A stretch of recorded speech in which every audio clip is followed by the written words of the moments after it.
Patuloy na magdadala ng mga pag-ulan sa ilang bahagi ng bansa ang southwest monsoon o habagat ayon sa 24 hours public weather forecast ng DOST Pag-asa na inilabas alas 4 ng madaling araw ngayong Agosto 7 taong kasalukuyan.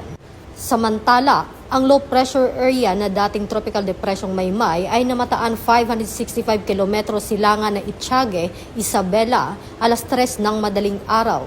Inaasahan ang monsoon rains sa Occidental Mindoro at paminsan-minsang pag-ulan sa Metro Manila at ilang bahagi ng Luzon at Visayas. Maaari rin makaranas ng mga pag-ulan at thunderstorms sa ibang lugar sa bansa.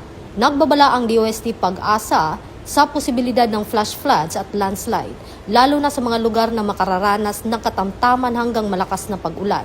Pinaalalahanan ng Philippine National Police ang publiko na mag-ingat at laging maging handa sa posibleng epekto ng masamang panahon.